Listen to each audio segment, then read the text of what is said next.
மதுரையில் அக்டோபர் 5ஆம் தேதி இளைஞர் எழுச்சி மாநாட்டை நாம் நடத்தவிருக்கிறோம். பத்தி கேளுங்க, ஒரு முஸ்லீம் இளைஞனை கூப்பிடுங்க. என்னப்பா வக்ஃப்ல இப்ப நீதிமன்ற தீர்ப்பு சொல்லியிருக்கேன், என்னப்பா சொல்லியிருக்காங்க? அவனுக்கு ஒண்ணும் தெரியாது. அவனை கேட்டா என்ன சொல்வான்? பாய் நம்ம ஊருக்கு விஜய் எப்ப பாய் வருவாரு? செருப்ப கழட்டி அடி பாய். அந்த திருவாரூர்ல இருந்து அப்படியே ஈசிஆர் வழியா அங்க வந்துருவாரா பாய்? வரும்போது சொல்றேன், காருக்கு முன்னால உன்னை தள்ளி விடுறா இல்லையான்னு பாரு. அவர் எப்ப பாய் வருவாரு?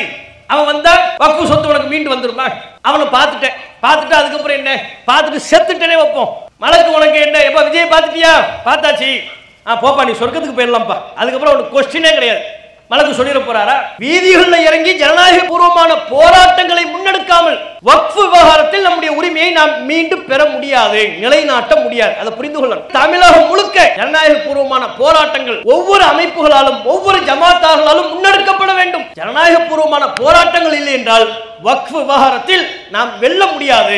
இந்த உண்மையை நாம் புரிந்து கொள்ளணும். இப்படி தொடர்ச்சியாக நமக்கு இழைக்கப்படுகிற அநியாயங்கள், அட்டூழியங்கள் இவற்றையெல்லாம் தட்டி கேட்கிற விதமாகும். இதை பற்றி கொஞ்சமும் கவனத்தில் கொள்ளாமல் தாண்டோண்டித்தனமாக சென்று கொண்டிருக்கிற இளைய சமூகத்தை சமுதாய பொறுப்புள்ளவனாக அவனை மாற்றக்கூடிய வகையிலும் தான் மதுரையில் அக்டோபர் 5ஆம் தேதி இளைஞர் எழுச்சி மாநாட்டை நாம் நடத்தவிருக்கிறோம். கண்ணியத்திற்குரிய எல்லாம் அல்ல அல்லாஹ்வின் நல்லடியார்களே,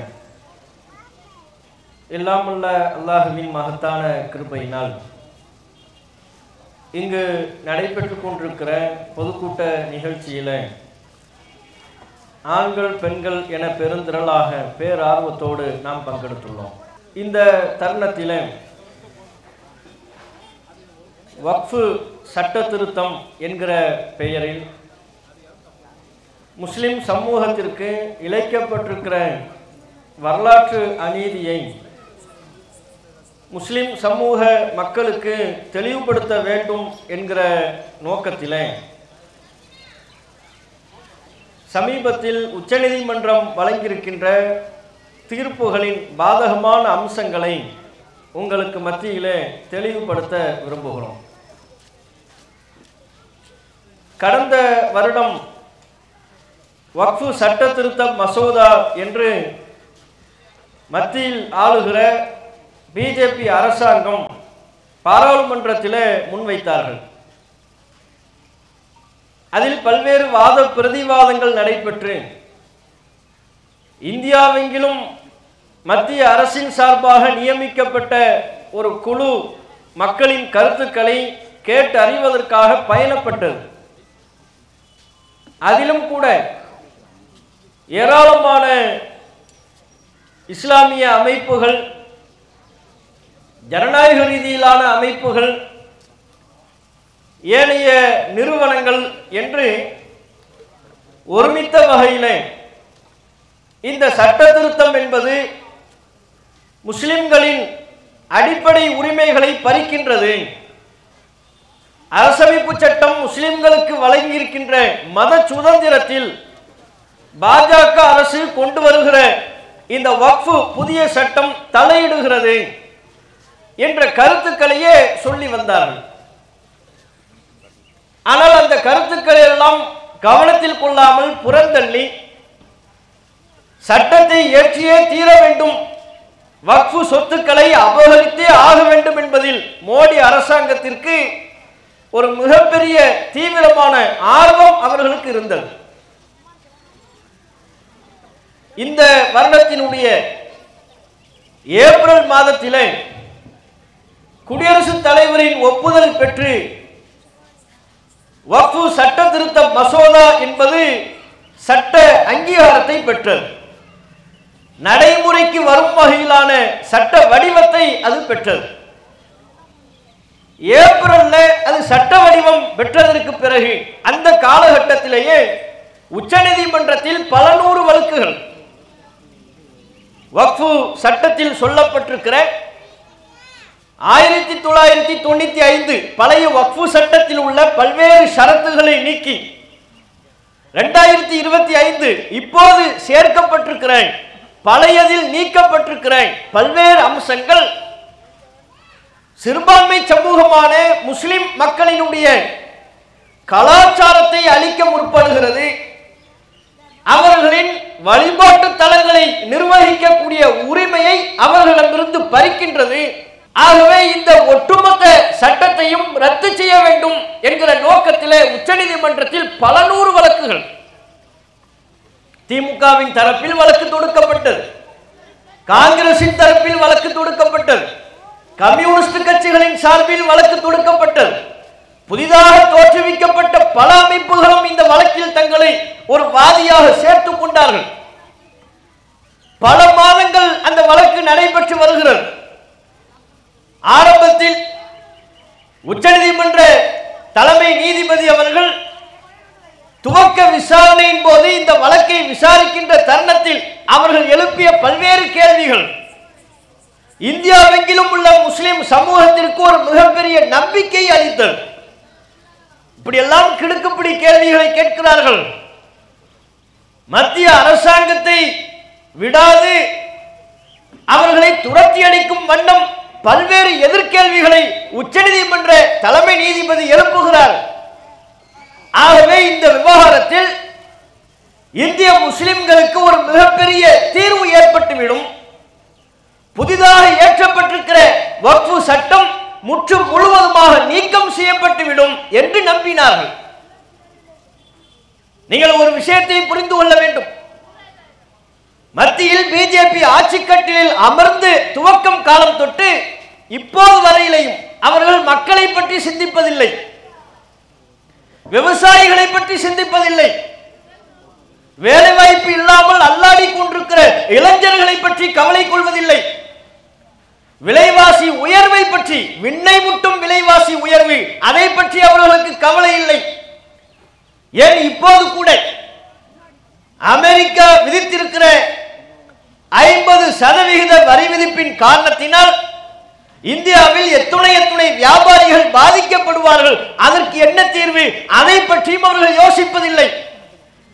ஆட்சி கட்டிலில் வந்து அமர்ந்த காலம் தொட்டு இப்போது வரையிலையும் அவர்கள் யோசிப்பது இந்த சமூகத்தை எப்படி ஒடுக்கலாம், இந்த சமூகத்தை எவ்வாறு அடக்கலாம், இவர்களின் உரிமைகளை படிப்படியாக எப்படியெல்லாம் அவர்களிடமிருந்து பிடுங்கி எறியலாம், முஸ்லிம் சமூகத்தை ஒடுக்குவதை மட்டுமே நோக்கமாக கொண்டு ஆட்சி கட்டிலில் அமர்ந்து கொண்டிருக்கிறார்கள்.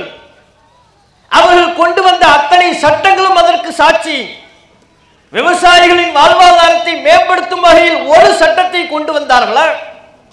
இளைஞர்களுக்கு வேலை வாய்ப்பை தருவோம் என்று சொன்னார்களே, வாக்களித்தார்களே, ஏமாற்றினார்களே, அந்த வாக்குறுதியை நிறைவேற்றும் வகையில் ஏதேனும் ஒரு சட்டத்தை ஏற்றியிருப்பார்களா? மக்கள் எந்தெந்த அம்சங்களால் பாதிக்கப்படுகிறார்களோ அவற்றை நீக்குவதற்கு ஒரு சட்டத்தை கொண்டு வருவார்களா, கொண்டு வந்தார்களா? இல்லை. இவர்கள் கொண்டு வந்த சட்டங்கள் என்று பார்த்தாலே முத்தலாக்கு தடை சட்டம், பாபர் மஸ்ஜிதை இடித்து அந்த நிலத்தில் கோவிலை கட்டுவது, அங்கே கும்பாபிஷேகம் நடத்துவது, காஷ்மீர் சிறப்பு அந்தஸ்தை நீக்குவது, முஸ்லிம் பெண்மணிகள் கல்லூரிக்கு வரும் பொழுது தலைமுக்காடு போடக்கூடாது, சிஏஏ குடியுரிமை வழங்கும் சட்டம் என்று சொல்லி முஸ்லிம்களின் குடியுரிமையை பறிக்கும் வகையிலான சட்டத்தை கொண்டு வருவது, இப்படி முழுக்க முழுக்க இவர்கள் கொண்டு வந்த சட்டங்கள் அத்தனையும் சாட்சி பகர்கிறது இவர்களுக்கு இந்திய மக்களை பற்றி கவலை இல்லை, இந்திய முஸ்லிம்கள் தான் இவர்களுடைய இலக்கு. ஆர்எஸ்எஸ் அஜெண்டா மறைமுகமாக வழங்குகிறது. ஆட்சிக்கட்டில் அமர்ந்திருக்கிற மோடிக்கு ஆர்எஸ்எஸ் வழிகாட்டுகிறது, பாதை காட்டுகிறது, அந்த பாதையில் இவர்கள் ஆட்சி நடத்தி கொண்டிருக்கிறார்கள். ஆகவேதான் வக்ஃபு சட்ட திருத்தம் என்கிற பெயரில் இந்த சட்டத்தையும் இவர்கள் கொண்டு வந்தார்கள். இவர்கள் முஸ்லிம்களுக்கு எதிராக, சிறுபான்மையின மக்களுக்கு எதிராக கொண்டு வந்த ஏனைய சட்டத்தின் போது கூட தமிழகம் கொந்தளித்தது, இந்தியாவின் தென்னிந்திய பகுதிகள் கொந்தளித்தது. ஜனநாயக பூர்வமான போராட்டங்களின் வாயிலாக தம்முடைய எதிர்ப்பை பதிவு செய்தார்கள். ஆனால் வட மாநிலங்களில் முஸ்லிம்களிடத்தில் எந்த விதமான எதிர்ப்பும் இல்லாமல் தான் இருந்தார்கள். மாட்டிறைச்சின் பெயரால் கொல்லப்பட்ட பொழுது அதை கண்டித்து அங்கே ஆர்ப்பாட்டங்கள் நடைபெறவில்லை. பள்ளிவாசல்களை பாதுகாக்க வேண்டும் என்பதற்காக பெருந்திரளான ஆர்ப்பாட்டங்கள் வடக்கில் நடைபெற்றதில்லை. வடக்கு மாநிலத்தில் உள்ள முஸ்லிம்கள் விழித்துக் கொண்ட விவகாரம் வக்ஃபு சட்டம் மட்டும்தான். இந்த புதிதாக பாஜக அரசு கொண்டு வந்த வக்ஃபு சட்டத்தின் போது மாத்திரம்தான் இந்தியாவெங்கிலும் ஆர்ப்பாட்டங்கள் நடைபெற்றது. வட மாநிலத்தில் உள்ள முஸ்லிம்களும் ஊபியில் உள்ள முஸ்லிம்கள், டெல்லியில் உள்ள முஸ்லிம்கள், மத்திய பிரதேசத்தில் உள்ள முஸ்லிம்கள், அத்தனை மாநிலங்களில் உள்ள முஸ்லிம்களும் ஒன்று சேர்ந்து ஜனநாயக ரீதியாக போராட்டத்தை முன்னெடுத்தது இந்த வக்ஃப் விஷயத்தில் மட்டும்தான். இதுல தான் அவனுக்கு கொஞ்சம் விழிப்புணர்வு வந்துச்சு. நாடெங்கிலும் போராட்டம் நடைபெற்றது. உச்சநீதிமன்றம் அத்தகைய போராட்டங்களை பார்த்தது. அதனுடைய பிரதிபலிப்பு தான் துவக்க விசாரணையின் போது பல கேள்விகள். மக்கள் நம்பிக்கொண்டிருந்த வேளையில் கடந்த 15ஆம் தேதி, இந்த மாதத்தின் 15ஆம் தேதி புதிய உச்சநீதிமன்ற தலைமை நீதிபதி கவாய் அவர்கள் தலைமையிலான அமர்வில் இந்த வழக்கு வருகின்ற பொழுது ஒரு இடைக்கால தீர்ப்பை வழங்குகிறார்கள். 5-6 மாதங்களாக தொடர்ச்சியாக நடைபெற்ற விசாரிப்புகள், முந்தைய தலைமை நீதிபதிகளின் அவதானிப்புகள், கவனிப்புகள், புதிய தலைமை நீதிபதியின் அவதானிப்புகள், கவனிப்புகள் எல்லாவற்றையும் சேர்த்து 128 பக்கத்திற்கு ஒரு இடைக்கால தீர்ப்பை வழங்குகிறார்கள். வக்ஃப் சட்ட விவகாரத்தில் வழக்கின் நோக்கம் என்ன?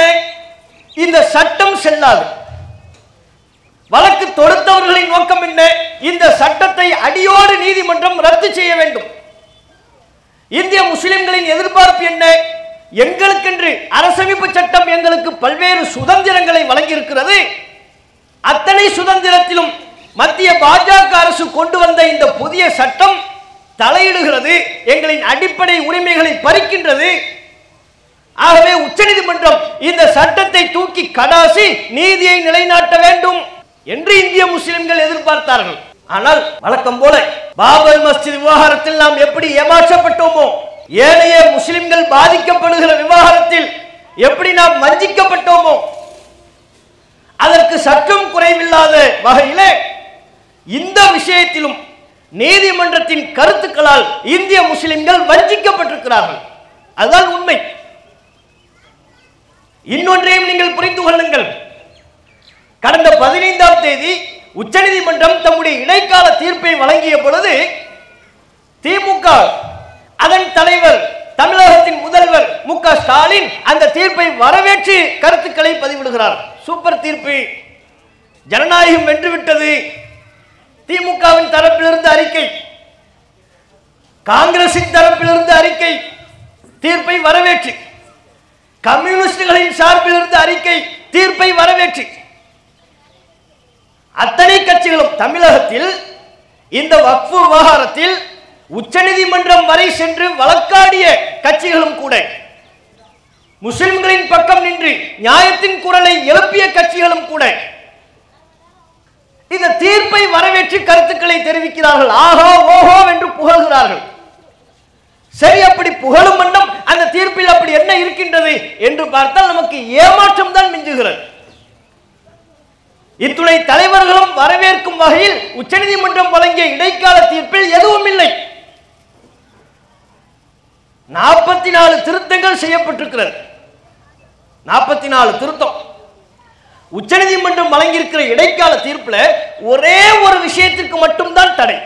நீங்க 128 பக்கத்தை புரட்டி பார்த்தாலும் ஒரே ஒரு விஷயத்திற்கு மட்டும்தான் தடை. என்ன விஷயம்?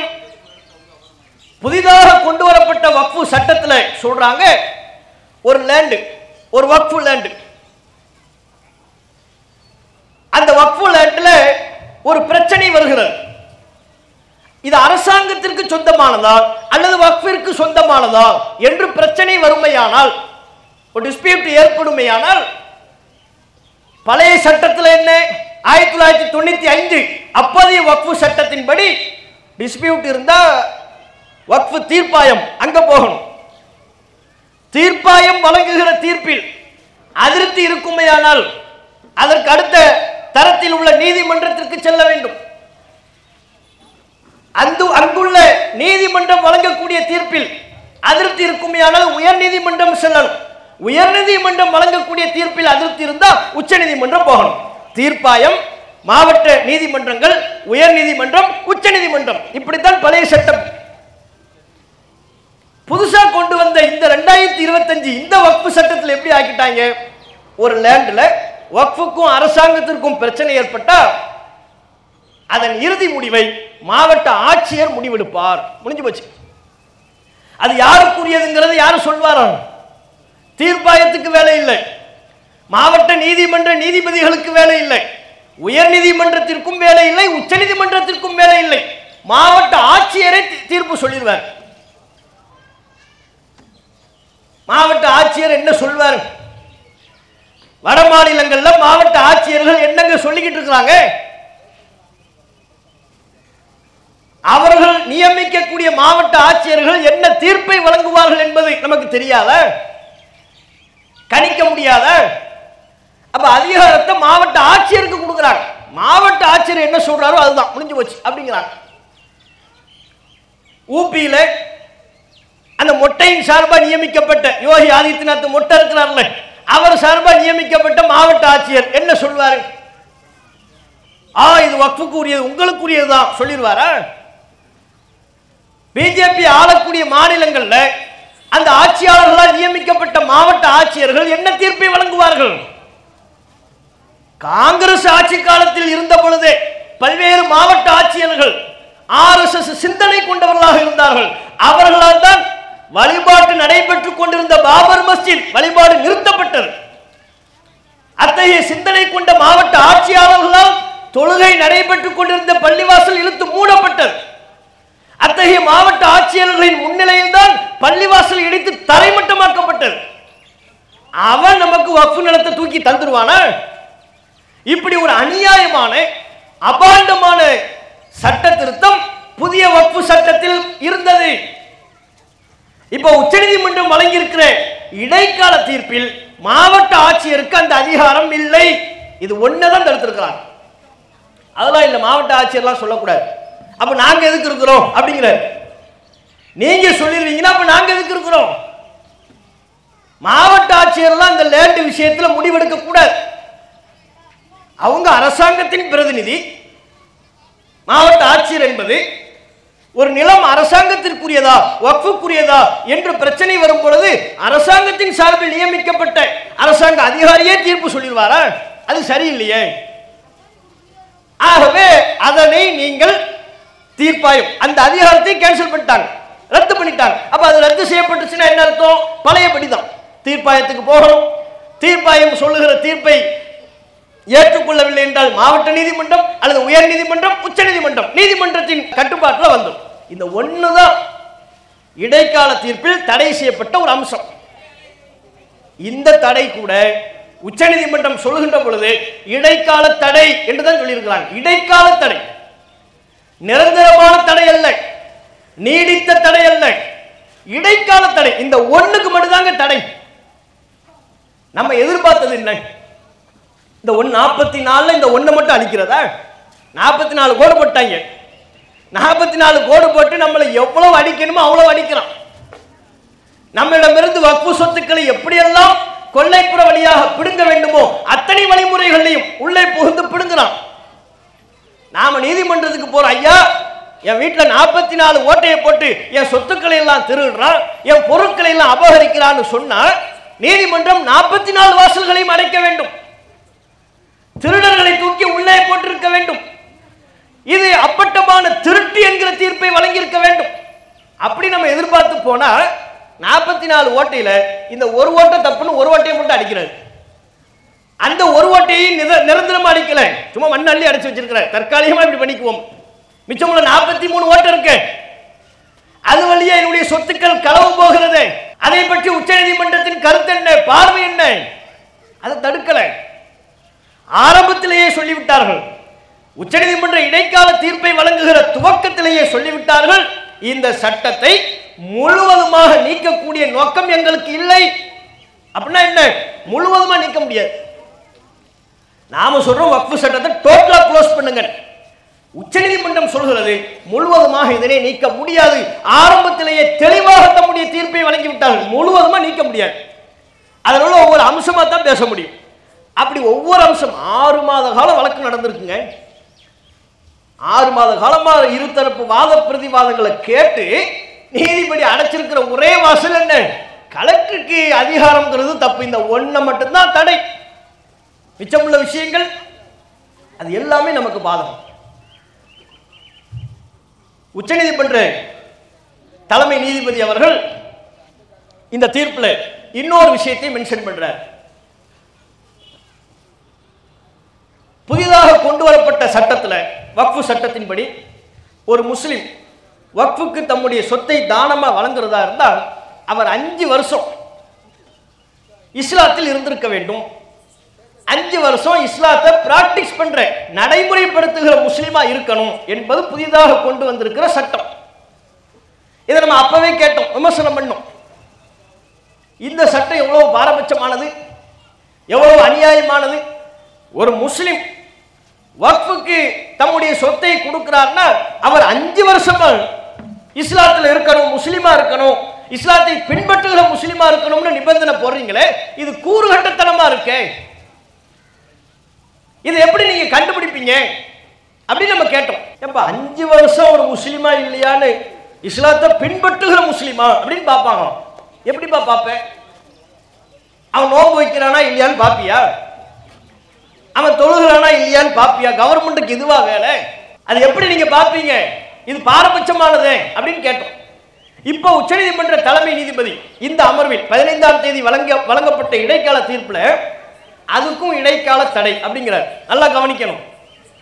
5 வருஷம் கழிச்சு தான் வக்ஃபுக்கு அவர் சொத்துக்களை தானம் பண்ணணும் என்பது இடைக்கால தடை. ஆனா இடைக்கால தடைக்கு அவர் சொல்லக்கூடிய காரணம் என்ன தெரியுமா? நீங்க இஸ்லாத்தை பின்பற்றுகிற முஸ்லிம் அப்படின்னு சொல்லியிருக்கிறீங்க. 5 வருஷமா இஸ்லாத்தை பின்பற்றுகிறாரா இல்லையா? அவர் 5 வருஷமா இஸ்லாத்தை பின்பற்றுகிற முஸ்லிம் என்பது உறுதியானா தான் வக்ஃபுக்கு அவர் லேண்டை கிரியேட் பண்ண முடியும், வக்ஃபுக்கு தானம் பண்ண முடியும் அப்படின்னு சொல்றீங்க. ஆனால் ஒரு முஸ்லிம் அவர் இஸ்லாத்தை பின்பற்றும் முஸ்லிமா இல்லையா என்பதற்குரிய விதிகள் எதுவுமே இல்லை.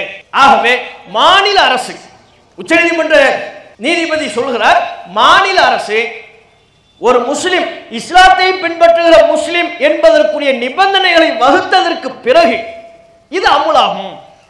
அதுவரையிலையும் மாநில அரசுகள் இஸ்லாத்தை பின்பற்றுகிற முஸ்லிம் யார் என்பதற்குரிய நிபந்தனைகளை வகுக்கும் வரை இந்த நிபந்தனைக்கு இடைக்கால தடை விதிக்கப்படுகிறது. புரிஞ்சுச்சா? இதுக்கு நிரந்தரமா தடை இல்லை, இடைக்கால தடை. அந்த இடைக்காலம் என்பது எதுவரையிலும், அதையும் நீதிபதியே விளக்கிறார், தம்முடைய தீர்ப்பில் சொல்லிவிடுகிறார். எதுவரையிலும் மாநில அரசு இதற்கான விதிகளை வகுக்கும் வரை. அப்ப மாநில அரசு வகுக்கணும். மாநில அரசு என்னன்னு வகுப்பீங்க? எப்படி வகுப்பீங்க? இப்ப நீங்க தமிழ்நாட்டை விட்டுருங்க, பிஜேபி ஆளக்கூடிய மாநிலங்களை எடுத்துக்கொள்ளுங்கள். இப்ப அங்கெல்லாம் இந்த வக்ஃபு சட்டம் அமலுக்கு வந்துருச்சு. இந்த தீர்ப்பின்படி, உச்சநீதிமன்றம் வழங்கி இருக்கிற இடைக்கால தீர்ப்பின்படி வக்ஃபு சட்டம் அமலுக்கு வந்துவிட்டது. அவர் இடைக்காலமாக தடை விதித்திருக்கிற அந்த ஒரு அம்சத்தை தவிர கலெக்டருக்கு அதிகாரம் இல்லைங்கிறார்ல, அது மட்டும் இல்லை, மற்றதெல்லாம் அமலுக்கு வந்துருச்சு. அதன்படி இந்த அம்சமும் அமலுக்கு வரவிருக்கிறது. அப்ப இந்த அம்சத்தில் நீதிபதி என்ன சொல்லியிருக்கிறாரு? மாநில அரசு நிபந்தனைகள் வகுங்க, அவர் இஸ்லாத்தை கடைபிடிக்கிற முஸ்லீமா இல்லையா என்பதற்கு ஏதாவது ஷரத்துகளை சொல்லுங்க. சொன்னதுக்கு அப்புறம் இது அப்ளை ஆயிரும். இப்ப முதல் வேலையா மோடி என்ன செய்வார்? பிஜேபி ஆளக்கூடிய மாநிலங்கள் என்ன பண்ணும்? அவங்க மாநிலத்தில் இஸ்லாத்தை பின்பற்றுகிற முஸ்லீம் என்பதற்கு ஷரத்துகளை வகுப்பாங்க. அவங்களுக்கு அதற்கு வேலை. அவங்க தான் மக்களை பற்றி கவனிப்பதற்கு தயாரா இல்லையே. இந்தியாவினுடைய அத்தியாவசிய பிரச்சனைகளை பற்றி யோசிப்பதற்கு தயார் இல்லை. இந்தியாவின் ஜனநாயகம் அழுகிக் கொண்டிருக்கிறது, நாட்சம் எடுத்துக் கொண்டிருக்கிறது. தேர்தல் ஆணையத்தில் அத்தனை தில்லுமுள்கள், திருட்டு வேலைகள். இந்த திருடர்கள் ஜனநாயகம் கெட்டு போவதை பற்றி கவலைப்படாமல் முதல் வேலையாக அமர்ந்து கொண்டு எதை செய்வார்கள்? இஸ்லாத்தை கடைபிடிக்கிற முஸ்லிம்னா யாரு எழுதுவார். இஸ்லாத்தை கடைபிடிக்கிற முஸ்லிம் வக்ஃபுக்கு அவர் தானம் செய்யறதா இருந்தால் முதல் அவர் ஐவேளை தொழ வேண்டும். ஐவேளை தொழுகிறாரா இல்லையான்னு யார் கவனிப்பார்? மாவட்டத்தில் உள்ள விஏஓ கவனிப்பார். இனிமே பிஜேபி ஆளக்கூடிய மாநிலங்கள்ல விஓவுக்கு வேலை என்ன? இவர் பாய் தொழுவாரா, பள்ளிக்கு வராரா, கீழத்தெரு பள்ளிக்கு வராரா, மேலத்தெரு பள்ளிக்கு போறாரா, அந்த பள்ளியா இந்த பள்ளியா, சுபுவுக்கு வராரான்னு பார்ப்பார். விஓ எதையும் சேர்த்து பார்க்க போறாரு. இப்போ ஏன் அவன் நோக்கமே வக்ஃபுக்கு நம்ம கொடுக்கூடாதுங்கிறது தானே. இஸ்லாத்தை பின்பற்றக்கூடிய முஸ்லீம் இல்லை அப்படின்னு சர்டிபிகேட் தரணும். அதுக்கு என்ன செய்வாரு?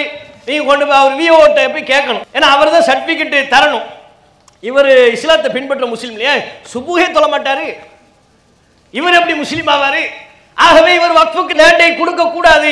அவன் நோக்கம் தொழுகிறமா இல்லையான்னு பார்க்கிறது இல்லை, வக்ஃபுக்கு சொத்து சேரக்கூடாது. முஸ்லிம்கள் வக்ஃபிற்கு எந்த சொத்தையும் வழங்கிவிடக் கூடாது, அதான் அவன் நோக்கம். இன்னொருத்தர பார்ப்பார், இவருக்கும் தகுதி இல்லை, ஆனா அவன் அப்துல் காதர் பாய் இந்த அவர் ஒரு சர்டிபிகேட் கேட்டு வந்திருக்கிறார், இஸ்லாத்தை பின்பற்றுகிற முஸ்லீம் ஒரு சர்டிபிகேட் கொடுங்கன்னு விஓட்ட போய் நிற்கும் போது விஓ பார்ப்பார், நீங்க தான் ஆனாமுன்னு அப்துல் காதர் பாயா? ஆமா. கடைஞ்ச நோன்பு ரமலான்ல நோன்பு வச்சீங்களா?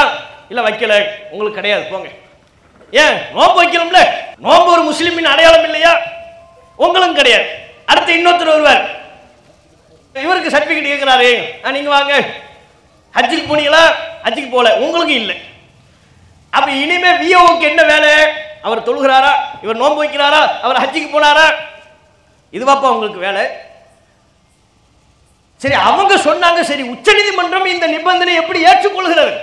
இது அடிப்படையிலேயே பாரபட்சம் இல்லையா? ரெண்டு வகையில இந்த விதியை தப்புங்க. ஒன்னு என்ன, நீங்க இந்தியாவில் மத அடிப்படையில் பாரபட்சம் பார்க்க கூடாது. அரசமைப்பு சட்ட பிரிவு 25 அதைத்தான் வலியுறுத்துகிறது. எல்லாரும் அவங்கவுங்க விரும்பக்கூடிய மதத்தை பின்பற்றலாம், மத அடிப்படையில் பாகுபாடு என்பது இல்லை, அனைவரும் சமம். அரசமைப்பு சட்டத்தின் பல்வேறு கூறுகள் சொல்கிறது, எல்லாரும் சமம் தானே. நாங்க என்ன கேட்கிறோம், ஒரு இந்து அறநிலைத்துறைக்கு தான் காசை கொடுக்க போறார், சொத்துக்களை தானம் பண்ண போறார், அவருக்கு எதுவும் நிபந்தனைகள் இருக்கா? எளிமையான கேள்வி.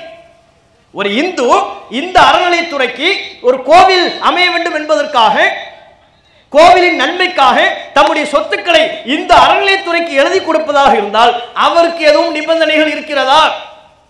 அவர் 5 வருஷம் இந்துவா இருக்கணும், இந்து மதத்தில் உள்ள சடங்கு சம்பிரதாயங்களை பின்பற்றியவராக இருக்க வேண்டும், அல்லது வேற ஏதாவது ஆகம விதிகளை தெரிந்து வைத்திருக்க வேண்டும். ஏதாவது ஒரு நிபந்தனை இருக்கா? ஒரு நிபந்தனையும் இல்லை. ஒரு கிறிஸ்தவர் தேவாலயத்திற்கு ஒரு தேவாலயம் அமைய வேண்டும் என்பதற்காக, அதன் நன்மைக்காக தம்முடைய சொத்துக்களை தானம் செய்ய முன் வருகிறார். அந்த கிறிஸ்தவருக்கு ஏதேனும் நிபந்தனைகள் இருக்கிறதா? ஒரு நிபந்தனையும் கிடையாது. விரும்பினா தேவாலயத்திற்கு தம்முடைய முழு சொத்துக்களையும் வழங்கலாம், முழு சொத்தையும் கொடுக்கலாம், அவருக்கு எந்த நிபந்தனையும் இல்லை. அவர் கிறிஸ்தவத்தின் பழைய ஏற்பாடு புதிய ஏற்பாடை படித்திருக்க வேண்டும், 5 வருட காலம் கிறிஸ்தவத்தை பிராக்டிஸ் பண்ணியிருக்க வேண்டும். ஏதாவது ஒன்று இருக்கா? எதுவுமே இல்லை. நம்ம நோக்கம் கொண்டு வர வேண்டும் என்பது அல்ல. முஸ்லிம் சமூகத்திற்கு இந்த நாட்டில் உச்சநீதிமன்றம் வழங்கியிருக்கிற தீர்ப்பினாலேயே எந்த அளவிற்கு நாம் ஏமாற்றப்பட்டிருக்கிறோம் என்பதை உணர்த்துவதற்குத்தான். ஒரு இந்துவுக்கு இல்லை, அறநிலைத்துறைக்கு தானம் செய்வதற்கு அவருக்கு எந்த நிபந்தனையும் இல்லை. ஒரு கிறிஸ்து தேவாலயத்திற்கு தம்முடைய சொத்துக்களை தானம் செய்வதற்கு எந்த நிபந்தனையும் இல்லை. ஆனால் இந்த நாட்டிலே மத ரீதியாக பாகுபாடு காட்டக்கூடாது என்று அரசமைப்பு சட்டம் சொல்கிற இந்த நாட்டில் ஒரு முஸ்லிம் வக்ஃபிற்கு, பள்ளிவாசலிற்கு தம்முடைய சொத்தை தானம் செய்வதாக இருந்தால் இதற்கு மட்டும் ஏன் 7-8 நிபந்தனைகள்? இது அடிப்படையிலே பிழையா இல்லையா? இது பாரபட்சம் தானே. 3 பேர் நிக்கிறங்க, கற்பனை பண்ணுங்க, ஒரு இந்து, கிறிஸ்தவர், முஸ்லிம். அவர் வர்றாரு, தானம் பண்ண போறாரு, பண்ணுப்பா. கிறிஸ்தவர் வர்றாரு, தானம் பண்றேங்கிறாரு, சர்ச்சுக்கு பண்ணிக்க. முஸ்லிம், நான் ஏன் பள்ளிவாசலுக்கு நான் தானம் பண்றேங்க. நீ உண்மையான முஸ்லிமா? தொழுவியா, நோம்புப்பியா, இஸ்லாத்தை நடைமுறைப்படுத்துவியா? இப்படின்னு எனக்கு மட்டும் நிபந்தனைகள் என்றால் அப்ப அரசமைப்பு சட்டம் எங்கே மதிக்கப்படுகிறது? இது எங்களுக்கு இழைக்கப்படுகிற வரலாற்று துரோகம் இல்லையா, அநியாயம் இல்லையா? இத்தகைய அநியாயத்தை உச்சநீதிமன்றமே அங்கீகரிக்கலாமா? அதான் எங்க கேள்வி. ஆட்சியாளர்கள் எங்களுக்கு இந்த அநியாயத்தை வழங்குவதில் வியப்பில்லை. மோடி வகைராக்கள் எங்களை கொத்து கொத்தாக கொன்று குவிப்பதில் கூட அவர்கள் மகிழ்ச்சியோடு இருப்பவர்கள். குஜராத்திலே பல்லாயிரக்கணக்கான முஸ்லிம்கள் கருவறுக்கப்பட்ட பொழுது அது பற்றி மோடி பத்திரிகையாளர் அளித்த பதிலில், நான் காரை ஓட்டி செல்கின்ற பொழுது திடீரென்று ஒரு நாய் குறுக்கே வந்துவிட்டால் அடிபட்டு சாகத்தானே செய்யும் என்று சொன்னவர் மோடி. அவரா எங்களை பற்றி கவலைப்பட போகிறார்? காசாவிலே இன்றைக்கு இந்த குறுகிய கால அவகாசத்தில் மட்டும் 65,000 அப்பாவி முஸ்லிம்கள் கொல்லப்பட்டிருக்கிறார்கள். ஆயிரக்கணக்கில் குழந்தைகள், ஆயிரக்கணக்கில் பெண்கள். இதோ இப்போது நாம் இங்கே சுதந்திரமாக அமர்ந்து கொண்டு நம்முடைய உரிமையை பற்றி பேசிக் கொண்டிருக்கிற இந்த தருணத்தில் அவர்கள் உயிர் வாழ்வதற்கு, ஏதேனும் அண்டி பிழைப்பதற்கு ஒரு இடம் கிடைத்து விடாதா என்ற அகதியாக இன்னொரு நாட்டை தேடி சென்று கொண்டிருக்கிற பயணத்தை சுமந்து கொண்டிருப்பவர்கள், மூட்டை மூட்டையாக பொருட்களை சுமந்து கொண்டு நடைப்பயணமாக பயணப்பட்டு கொண்டிருப்பவர்கள், இதையெல்லாம் பார்த்தவர்கள் கவலைப்பட போவதில்லை. அப்ப மோடி அரசாங்கம் எங்களை வஞ்சிப்பதில் எங்களுக்கு வியப்பில்லை. உச்சநீதிமன்றம் எங்களை வஞ்சிக்கலாமா? நீதி தருவீர்கள் என்று நம்பி உங்களை நாடி வந்த நிலையில் இந்த அநியாயத்தை, இந்த அக்கிரமத்தை இடைக்கால தீர்ப்பு என்று சொல்லி எங்கள் மீது திணிக்கலாமா? இதுதான் எங்க கேள்வி. இது என்ன வகை நியாயம்? இது ஒரு இந்து தானம் பண்ணலாம், ஒரு கிறிஸ்தவர் தானம் பண்ணலாம், அவருக்கு நிபந்தனை இல்லை, முஸ்லிமுக்கு மட்டும் நிபந்தனை. அது மாநில அரசு வகுக்க சொல்றீங்க. மாநில அரசு இதற்கான நிபந்தனைகளை வகுக்கும் வரை இது அடிப்படையிலேயே பிழை என்று நாங்கள் சொல்கிறோம். இந்த தீர்ப்பை கொண்டாடுவதற்கு ஒன்றுமில்லை. இது ஒண்ணா, இது பாரபட்சம். இன்னொரு வகை யோசிங்க. அரசமைப்பு சட்டம் நம் ஒவ்வொருவருக்கும் நம்முடைய சொத்தை செலவு செய்வதற்குரிய அதிகாரத்தை நமக்கு வழங்கியிருக்கிறது.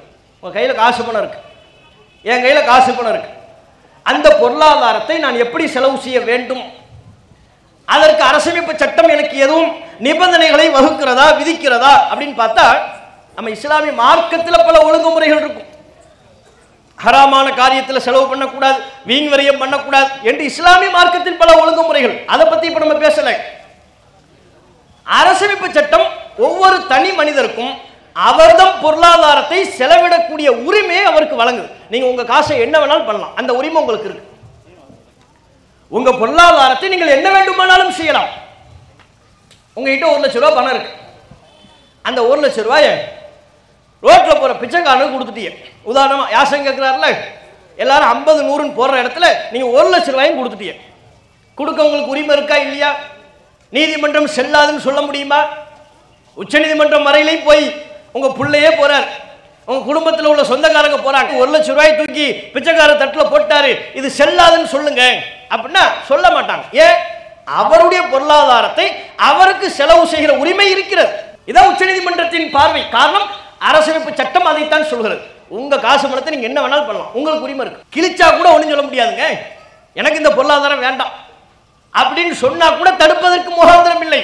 எந்த வகையிலும் நீங்கள் செலவு செய்யலாம்.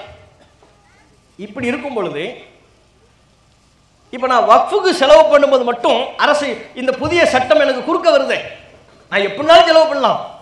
வக்ஃபுக்கு செலவு பண்ணும்போது மட்டும் குறுக்க வர்றாங்க. குறுக்க வந்து இஸ்லாத்துக்கு வந்து 5 வருஷம் ஆச்சான்னு கேட்குறாங்க. இது ஏன்டா கேட்குறீங்க? அவன் இஸ்லாத்துக்கு வந்து எத்தனை வருஷமான உனக்கு என்ன? ஏன் அவர் பொருளாதாரத்தை செலவு பண்ற உரிமை அவருக்கு இல்லையா? ஒரு முஸ்லீம் ஆயிட்டார், 5 வருஷம் பூர்த்தி ஆகலன்னு வைங்க, அவர் தம்முடைய பொருளாதாரத்தை எந்த வகையிலும் செலவு பண்ணலாம், அந்த உரிமை இருக்கு. வக்ஃபு வகையில மட்டும் செலவு பண்ணக்கூடாது, வக்ஃபுக்கு மட்டும் செலவு பண்ணக்கூடாது. வக்ஃபு பேர்ல அவர் தம்முடைய நிலத்தை எழுதி வைக்க கூடாது, 5 வருஷம் பூர்த்தியாக இருக்க வேண்டும். இது அரசமைப்பு சட்டம் ஒரு மனிதருக்கு வழங்கி இருக்கிற தனிநபர் சுதந்திரத்தையே பறிக்கிறது.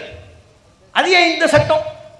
நான் இஸ்லாத்துக்கு வந்து 2 வருஷம் தான் ஆகுது, ஏன் பொருளாதாரத்தை வக்ஃபுக்கு கொடுப்பதில் யாருக்கு என்ன பிரச்சனை? எவனுக்கு எங்க எரியுது? யாருக்கு அதுல என்னங்க பிரச்சனை இருக்கு? உங்க காசு பணத்தை திருடி கொடுத்தமா?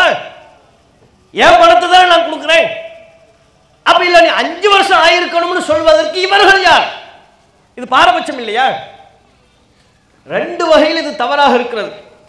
ஒரு தனிப்பட்ட நபரின் பொருளாதார செலவினத்தை அவர் விரும்பிய வகையில் செலவு செய்யலாம் என்கிற தனிநபர் சுதந்திரத்தை புதிய வக்ஃபு சட்டம் பறிக்கிறது. இரண்டாவது, இந்துவிற்கு இல்லாத நிபந்தனை, ஒரு கிறிஸ்தவருக்கு இல்லாத நிபந்தனை, முஸ்லிமுக்கு மாத்திரம் இந்த நிபந்தனை என்றால் மத ரீதியாக பாகுபாடு இங்கே பார்க்கப்படுகிறது. இந்த 2 வகையில் இது தப்பு. நீங்க எந்த நீதிபதியை கூப்பிட்டு கேட்டு பாருங்க, எங்களை விட்டுருங்க, முஸ்லீம் அல்லாத நீதிபதிகளை கூப்பிடுங்க, இந்த பிரிவு சரியான்னு கேளுங்க, இது தப்பு, இந்த 2 அடிப்படையில் தப்புன்னு தான் எல்லாரும் சொல்லுவாங்க. அனைவருக்கும் தெரிந்த இந்த நீதி இயற்கை நீதி உச்சநீதிமன்ற தலைமை நீதிபதிக்கு தெரியவில்லையா? இதை எப்படி நீங்க தடுக்காம விட்டீங்க? இதை எப்படி நீங்கள் அங்கீகரித்தீர்கள்? மாநில அரசு அதற்கான நிபந்தனைகளை வகுக்கும் வரை இடைக்கால தடை வகுத்து விட்டால் அந்த சட்டம் அமலாகிடும். ஊபியில் வகுத்து விட்டார்கள், நாளைக்கே வகுத்துட்டான்னு வைங்க, அந்த சட்டம் அமலாகும்.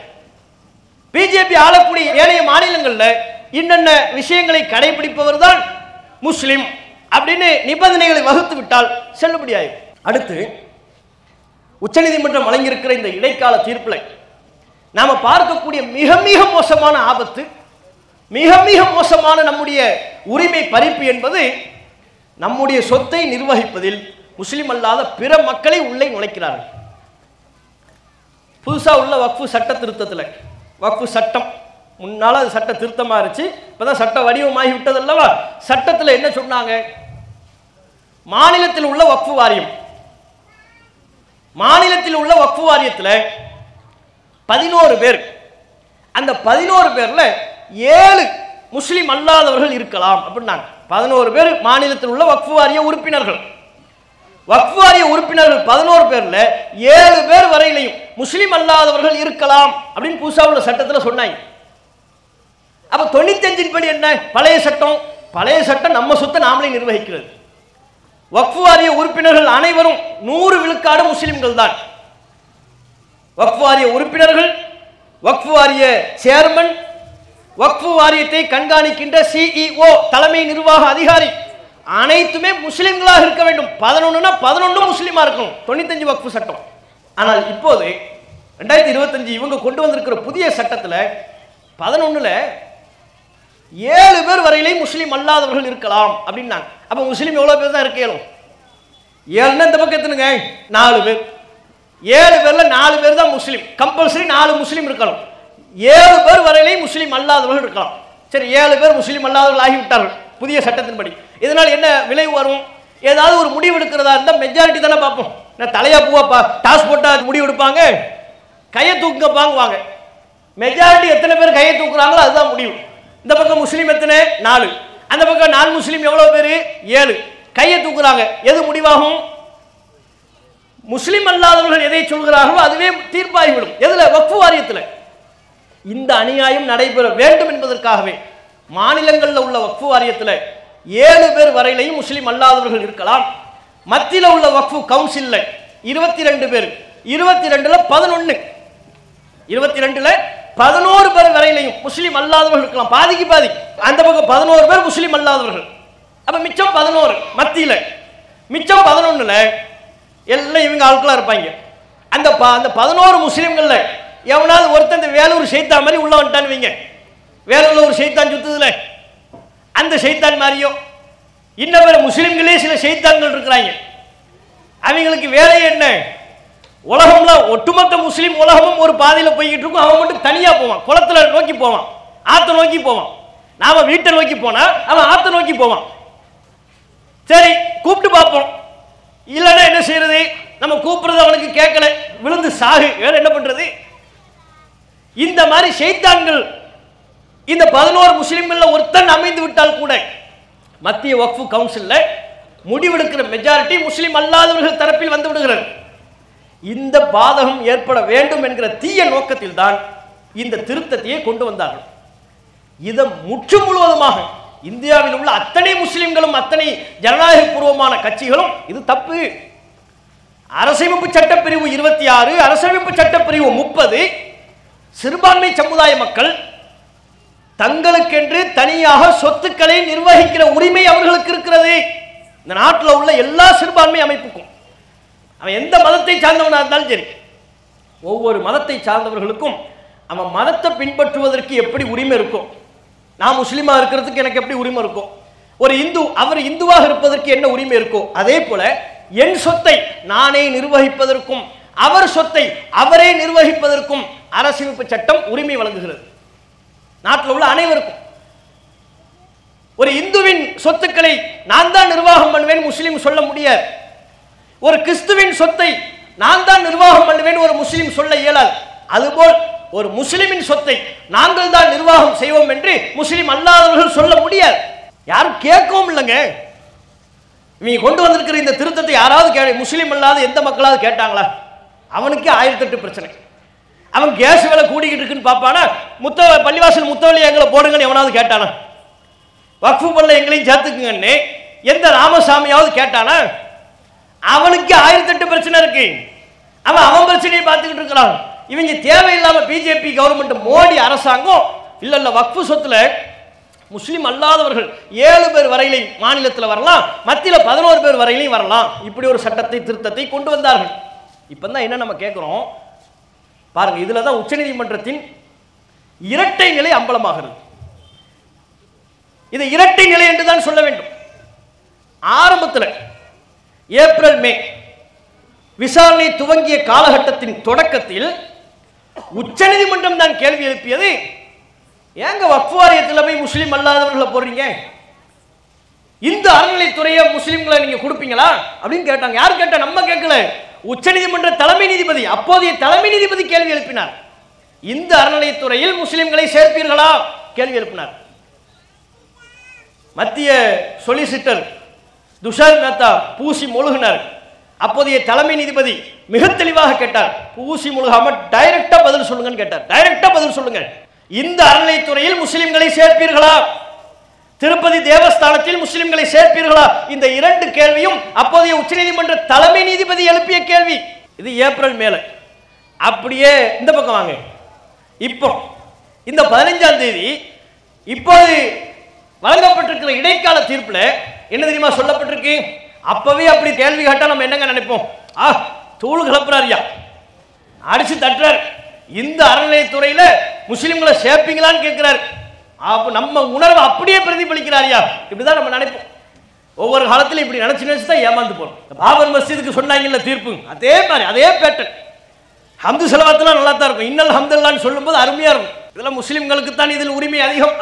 சூப்பர்யா, அடுத்தபடி பள்ளிவாசலை இடித்தது சட்டவிரோதம், அற்புதம், பின்னிட்டீங்க. அடுத்த வரிய படிங்க, முஸ்லிம்களுக்கு கண்டிப்பா இதுல உரிமை இருக்கிறது, சூப்பர், அவ்வளவுதான் போல நம்ம நினைச்சு ஆகிருதாவாளன் எழுந்து போகும்போது அந்த இடத்தை அவங்களுக்கு தான் கொடுக்கணும். இது என்னையா இது? ஆரம்பமுள்ள அருமையா இருக்கும், பினிஷிங் சரி இருக்க. நீதிமன்றத்தில் நம்முடைய விவகாரத்தை நீதிமன்றம் அணுகக்கூடிய அம்சத்தில் இதுதான். ஆரம்பம் நல்லா இருக்கும், பினிஷிங் சரியில்லை.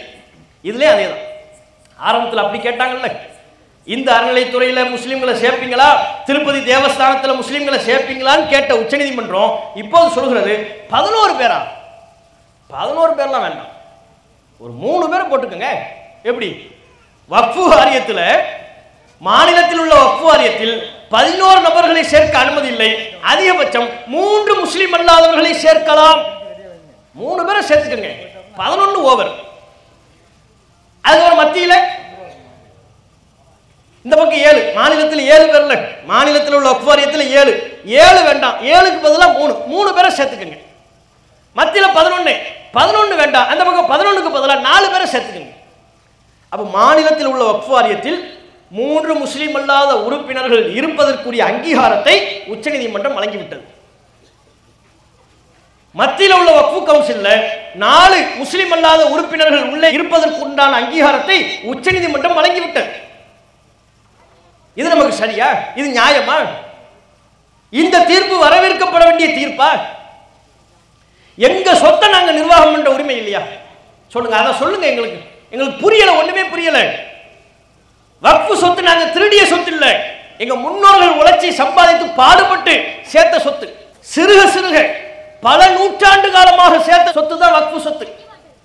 அப்படி எங்களுடைய முன்னோர்கள் கொஞ்சம் கொஞ்சமா படிப்படியா சிறுக பள்ளிவாசலுக்காக, ஏனைய நல்லற பணிகளுக்காக, அறப்பணிகளுக்காக, முஸ்லிம்களில் உள்ள மரணித்தவர்கள் அடக்கம் செய்யப்படுவதற்காக என்று வழங்கிய அந்த சொத்துக்களை நிர்வாகம் செய்யற உரிமை எங்களுக்கு இல்லையா? ஐயா, முஸ்லிம் அல்லாதவர்கள் உள்ள நினைக்கிறீங்க, 3 பேர் இருக்கலாம்ங்கிறீங்களே, மத்தியில 4 பேர் இருக்கலாம்ங்கிறீங்களே, இதுவே அநியாயம் என்கிறோம். நீங்க கேட்டதுக்கே மாற்றமா சொல்றீங்க. ஏப்ரல் மேல நீங்க தான் கேட்டீங்க, இந்த அறநிலைத்துறையில சேர்ப்பீங்களா, முஸ்லிம்களை சேர்ப்பீங்களான்னு கேட்டீங்க. இப்ப நான் அதே கேள்வி திருப்பி கேட்கிறோம், எப்படி 3 பேரை எங்கள உள்ள நுழைக்கிறீங்க? யோசிச்சு பாருங்க. நம்ம தமிழ்நாட மாத்திரம் நீங்கள் கற்பனையில வைத்துக் கொண்டு யோசிக்க கூடாது. தமிழ்நாட்டிலேயே நமக்கு ஆபத்து இருக்குங்கிற. பிஜேபிக்கு மகுடம் ஊதக்கூடிய, பிஜேபிக்கு அடிமை சேவகம் செய்து கொடுக்கக்கூடிய அதிமுக ஆட்சி கட்டில் அமர்ந்து விட்டால் யோசித்து பாருங்க. அதிமுக ஆட்சி கட்டில் அமர்ந்து விட்டால் வக்ஃபு வாரியத்தின் நிலை என்ன? முஸ்லிம் அல்லாத 3 நபர்கள். முஸ்லிம் அல்லாத 3 நபர்கள் யாருன்னு நான் சொல்ல வேண்டிய அவசியமே இல்லை. அவங்க எல்லாம் உள்ளுக்குள்ள வந்து உட்கார்ந்து கொண்டு வக்ஃபு வாரியத்தில் என்ன மாற்றத்தை ஏற்படுத்துவார்கள், என்ன நன்மையை செய்துவிட போகிறார்கள்? வக்ஃபு வாரியத்தில் பல தவறுகள் நடக்கிறது சொல்றீங்க, இருக்கலாம், நடக்கிறது. அதை சரி செய்வதற்குரிய சுதந்திரமும் எங்களுக்கு இருக்கிறது. நாங்க சரி பண்ணிக்குவோம். சரி பண்றேன்னு சொல்லி உள்ள வந்து நீ நுழையிறதுக்கு யாரு? நீ வந்து எல்லா சொத்தையும் திருடிட்டு போறதுக்கா? எங்க பள்ளிவாசல் நிர்வாகிகளை வரைக்கும் அனுப்பி வைக்கிறதுக்கா? எங்க பள்ளிவாசல் நிலத்தை அபகரிப்பதற்கா? இதை தவிர்த்து வேற என்ன நோக்கம் பிஜேபிக்கு? யோசிச்சு பாருங்க. தமிழகத்தில் இந்த அறநிலைத்துறையின் சார்பா அமைச்சர் சேகபாபு இருக்கிறார். அந்த இடத்துல நவாஸ்கனி இருந்தா நீங்க ஒத்துக்குவீங்களா? சேகபாபுக்கு பதிலா நவாஸ்கனி இருக்கிறார் இருந்தா இந்த நாட்டில் உள்ள பிற சமூக மக்கள் அங்கீகரிப்பார்களா? ஒப்புக்கொள்வார்களா? நாங்களே அங்கீகரிக்க மாட்டோம். ஏன்? கோவில் சொத்துக்களை நிர்வகிப்பதற்கு ஒரு முஸ்லிமுக்கு வேலை இல்லை. அங்க முஸ்லிமுக்கு என்ன வேலை இருக்கு? கோவில் உள்ள ஆகம விதிகள்லாம் நவாஸ்கனிக்கு தெரியுமா? நாங்களே கேட்போம். அது நமக்குரிய வேலை இல்லப்பா. தேவாலயத்தை நிர்வகிப்பதற்குரிய இடத்துல ஒரு முஸ்லிமை தூக்கி போடலாமா? போடக்கூடாது. தேவாலயங்களின் விதிமுறைகள் என்ன, வழிபாட்டு முறைகள் என்ன ஒரு முஸ்லிமுக்கு தெரியாது. அதுபோல் வக்ஃபு சொத்தை நிர்வகிப்பதற்குரிய முறைகள் முஸ்லிம் அல்லாதவருக்கு தெரியாது. அதுல முஸ்லிம் அல்லாதவருக்கு ரோல் இல்லை. ஆனா நீங்க 3 பேர் உள்ள நுழைக்கிறீங்களா? நீதிமன்றம் உள்ள நுழைத்து இந்த அநியாயத்தை பண்ணுது. மாநிலத்தில் 3 பேர், மத்தியில் 4 பேர். இந்த அறநிலைத்துறை சட்டம் பிரிவு 10 படி, பிரிவு 10 இந்த அறநிலைத்துறையில் ஒரு விதி சொல்றாங்க. அந்த அறநிலைத்துறையின் சார்பா உள்ள சொத்துக்களை நிர்வகிப்பது அல்லது நிறுவனங்கள் இருக்குமேயானால் அங்க வேலை செய்யக்கூடிய ஆசிரியர்கள், வேலை செய்யக்கூடிய ஊழியர்கள் இந்துவாகத்தான் இருக்க வேண்டும். தலைமை நிர்வாக அதிகாரி அனைவரும் இந்துவாகத்தான் இருக்க வேண்டும். இந்து அல்லாத நபருக்கு இடமில்லை. இந்த அறநிலையத்துறை சட்டம் பிரிவு 10 இதனை சொல்கிறது. நியாயமானது தானே? அவங்க சொத்து, அதுல தலைமை நிர்வாக அதிகாரியா ஒரு இந்து தான் இருக்கணும் அப்படிங்கிறாங்க. அதையும் தாண்டி அங்க வேலை பார்க்கிற ஊழியர் கூட இந்து அல்லாதவரா இருக்கக்கூடாது, ஆசிரியர் கூட இந்து அல்லாதவரா இருக்கக்கூடாது அப்படின்னு விதி சொல்லுது. சென்னை கொளத்தூர்ல Kapaleeswarar art and science college ஒன்று இருக்கு சென்னையில கொளத்தூர்ல. அங்க ஆசிரியர் பணிக்கு காலி இடம் இருக்கிறதுன்னு அறிவிப்பு வருது. சுஹைல் என்கிற ஒரு முஸ்லிம் அந்த வேலைக்கு அப்ளை பண்றாரு. அந்த காலேஜில் ஆசிரியர் பணிக்கு தான் ஆர்ட் அண்ட் சயின்ஸ், அதுல குறிப்பிட்ட சப்ஜெக்ட்ல பாடம் நடத்தணும். காலி இடம் இருக்குன்னு அறிவிப்பு வந்தவொடனே சுஹைல்ங்கிறவர் அப்ளை பண்றாரு. அந்த அப்ளிகேஷனை நிராகரிச்சு சென்னை ஹைகோர்ட்ல வழக்காடினார்கள். என்ன வழக்கு? இது அறநிலைத்துறை நடத்தக்கூடிய கல்லூரி, இந்த கல்லூரியில் முஸ்லிமுக்கு வேலை இல்லை, முஸ்லிமுக்கு வேலை கொடுக்க முடியாது, இதை நாங்கள் நிராகரிக்கிறோம் அப்படின்னு சென்னை ஹைகோர்ட்ல வழக்கு. சென்னை ஹைகோர்ட் என்ன தீர்ப்பு கொடுத்தது? ஆம், சரிதான், அறநிலைத்துறை நடத்தக்கூடிய கல்லூரியில் முஸ்லிமுக்கு வேலை இல்லை, விதி அப்படித்தான் சொல்கிறது, விதி 10 அதைத்தான் சொல்கிறது. ஆகவே சுஹைலுடைய விண்ணப்பம் நிராகரிக்கப்படுகிறது. சென்னை ஹைகோர்ட் சொன்ன தீர்ப்பு. நம்ம வக்ஃபு சார்பாகவும் மதுரையில் ஒரு கல்லூரி இருக்கு. வக்ஃபு சார்பா முகையத் ஷாங்கிற பேர்ல ஒரு கல்லூரி இருக்கு. அங்க இந்த நிபந்தனைகள்லாம் நம்ம பார்க்கறது இல்லை ஆசிரியர்களுக்கு. அந்த கல்லூரியில ஆசிரியர்கள்ல முஸ்லிம்களும் இருக்கிறார்கள், முஸ்லிம் அல்லாதவர்களும் இருக்கிறார்கள். ஆசிரியர் பணிக்கு நாங்க முஸ்லிம் அல்லாதவர் உள்ள வரக்கூடாதுன்னு சொல்லவே இல்லை.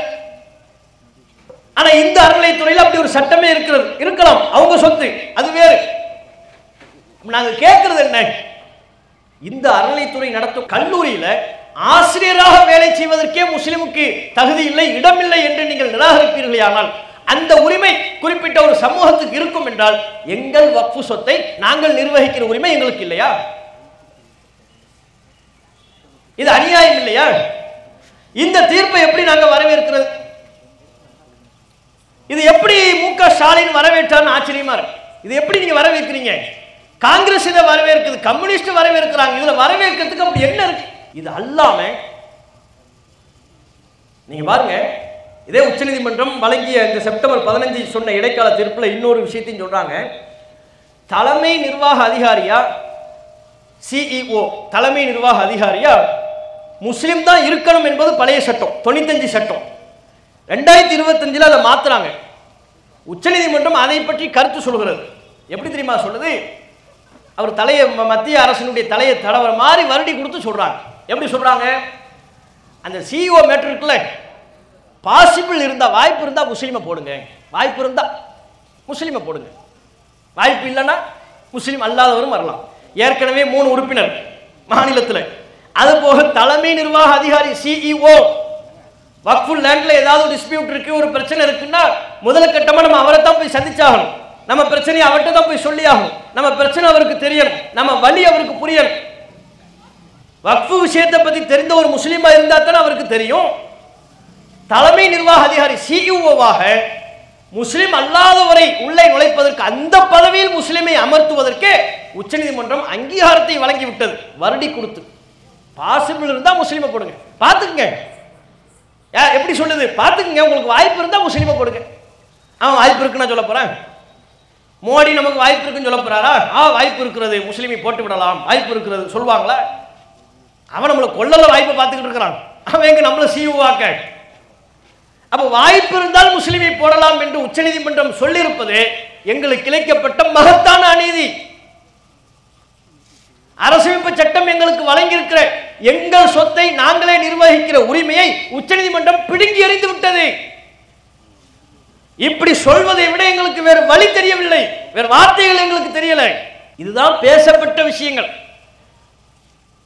இது அல்லாம உச்சநீதிமன்றம் அமைதியாக கடந்து செல்கிற விஷயங்கள் ஏராளம். 44 திருத்தத்தில் அமைதியாக கடந்து சென்ற விஷயங்கள் ஏராளம். வக்ஃபு பை யூசர், பயன்பாட்டு அடிப்படையில் வக்ஃபு நிலங்களாக இருப்பது. புதிய சட்ட திருத்தத்தின்படி ஆண்டாண்டு காலமாக ஒரு நிலம் வக்ஃபு நிலமாக இருக்குமேயானால் அது வக்ஃபு நிலம் என்பதற்குரிய ஆதாரத்தை காட்ட வேண்டும். அரசு கெசட்ல ஏத்தணும், அதுல என்ரோல் பண்ணணும், பதிவு பண்ணணும்.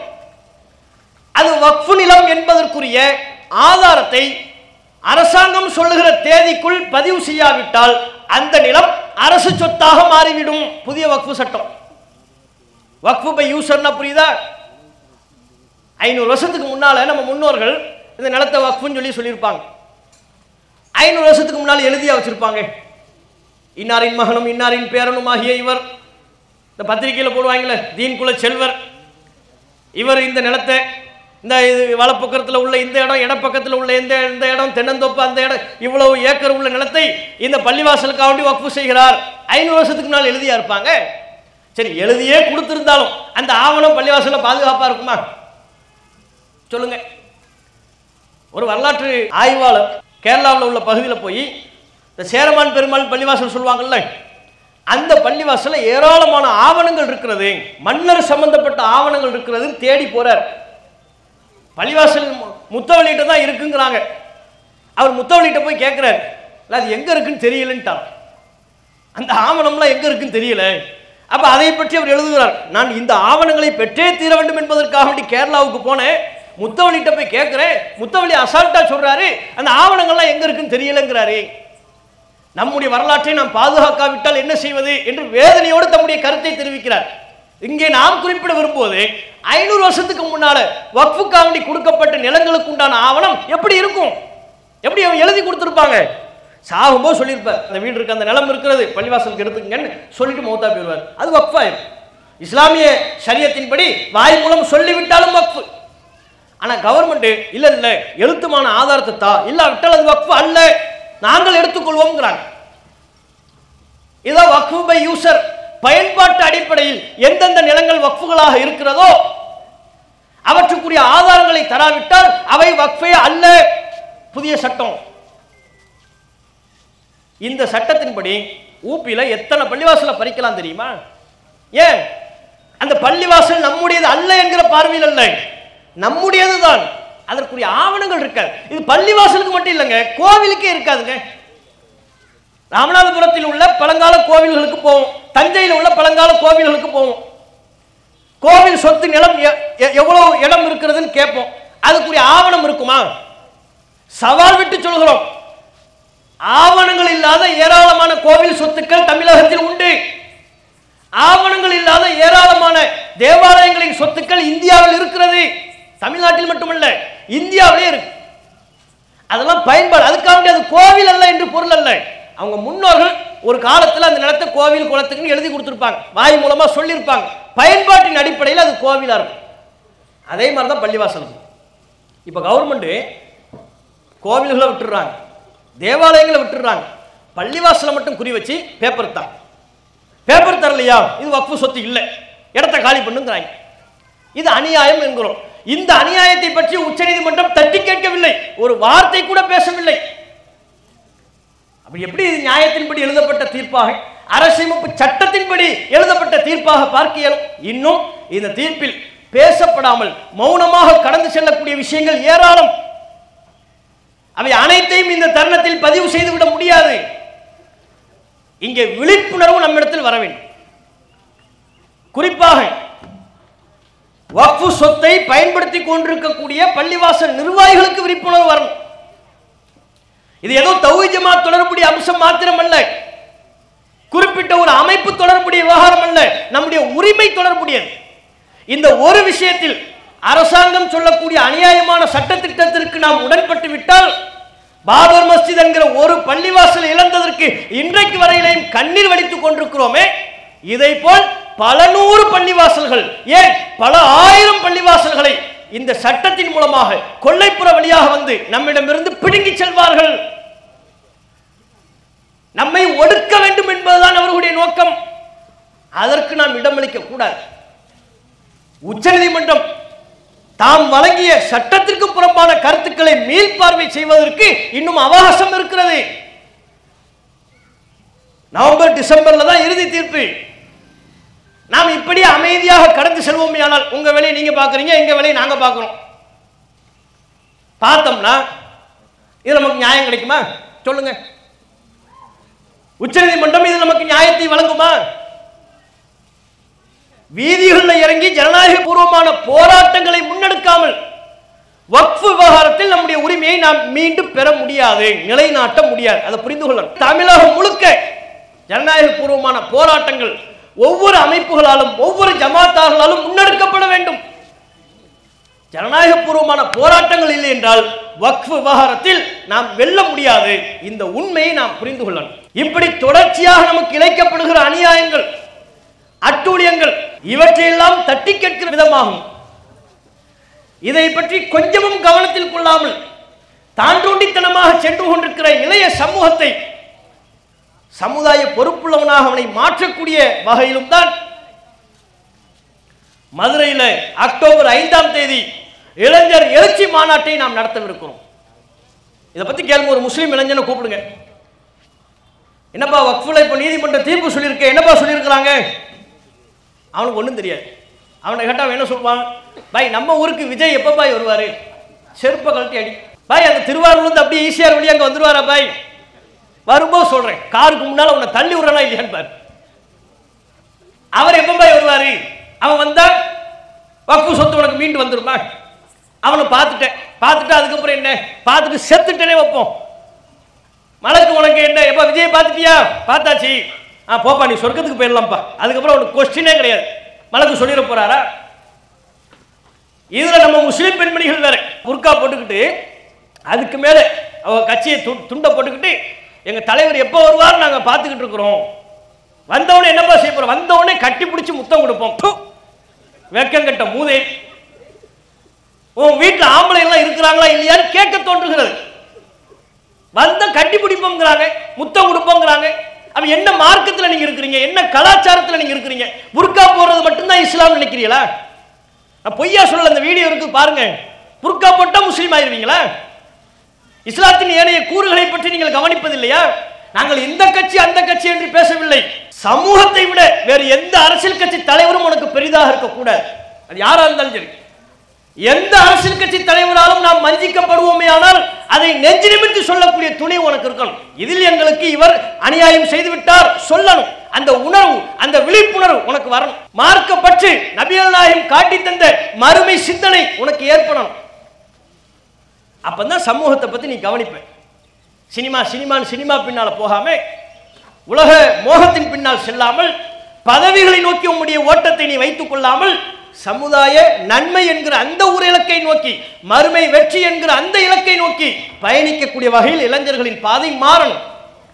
இந்த உயரிய நோக்கத்தில் தான் இன்ஷா அல்லாஹ் அக்டோபர் 5ஆம் தேதி பல்லாயிரக்கணக்கான இளைஞர்கள், பெண்கள் பெருந்திரளாக பங்கெடுக்கக்கூடிய வகையில் மாபெரும் இளைஞர் எழுச்சி மாநாட்டை மதுரையில் நாம் நடத்தவிருக்கிறோம். இதற்காக அனைவரும் தத்தம் குடும்பங்களோடு குடும்ப உறுப்பினர்களோடு இன்ஷா அல்லாஹ் பெருந்திரளாக பங்கெடுக்க வேண்டும். பங்கெடுக்கலாமா? வாஹிரு தாவானா அல்ஹம்துலில்லாஹி ரப்பில் ஆலமீன். அஸ்ஸலாமு அலைக்கும் வரஹ்மத்துல்லாஹி வபரகாத்துஹு. அல்லாஹு அக்பர். அல்லாஹ்